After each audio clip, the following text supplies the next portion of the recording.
Seorang wanita cantik merantau untuk pekerjaan, namun ternyata di tengah dirinya punya kehidupan yang baik, harus dirusak beberapa pemuda yang ternyata ingin mengambil hartanya saja tanpa mengenal dirinya satu sama lain. Seorang wanita bernama Iska Nurrohman berusia 21 tahun berasal dari Kebumen, Jawa Tengah. Dikenal sebagai wanita yang cantik, baik, soleha, bahkan bertanggung jawab untuk keluarganya dan pekerja keras. Selalu berbuat baik, tak punya musuh dan tak ada masalah.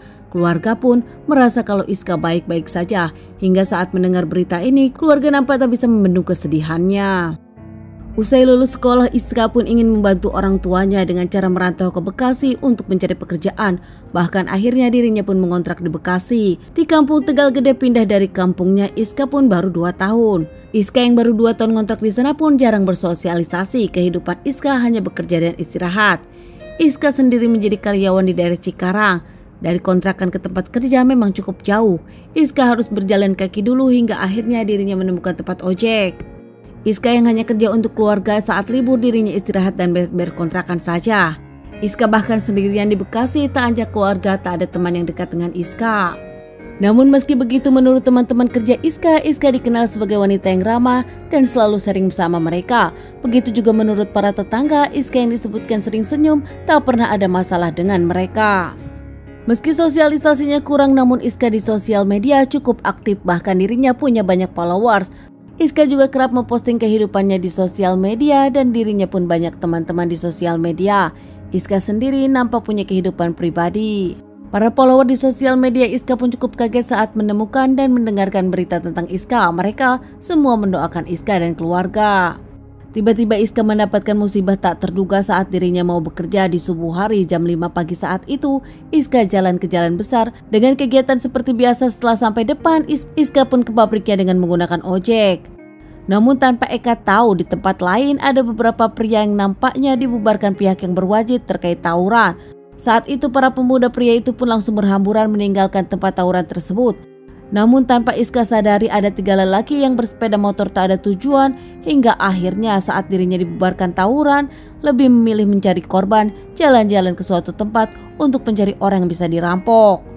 Saat melihat Iska berjalan sendirian, 3 pemuda itu pun merasa ada kesempatan, hingga akhirnya salah satu pemuda bernama Arya mengajak keduanya untuk mencuri barang-barang Iska. Mereka bertiga akhirnya setuju dan akhirnya melakukan tugasnya. Rifa yang sebagai joki motor, sementara Tile dan Pandi sebagai eksekutor. Mereka bertiga langsung memepet Iska berniat mengambil barang-barang Iska, namun Iska melawan dengan berteriak meminta tolong. Saat itu kondisi masih subuh, tak ada orang yang mendengar, hingga akhirnya mereka bertiga pun menggunakan saja membuat Iska diam dan akhirnya dengan mudah membawa barang-barang Iska.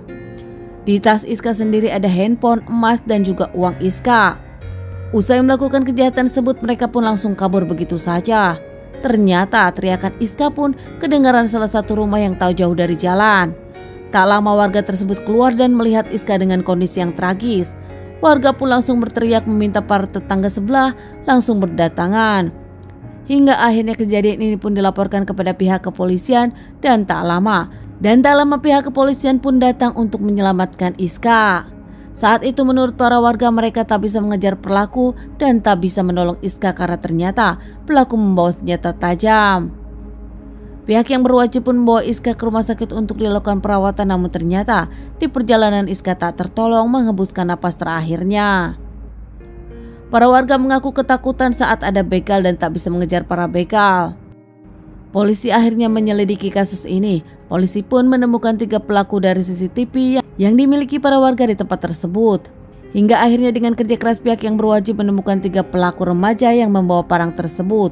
Tak butuh waktu lama, 2 dari 3 pelaku diamankan di rumah masing-masing. Namun ada 1 pelaku, yaitu otaknya juga yang bernama Tile, menjadi DPO.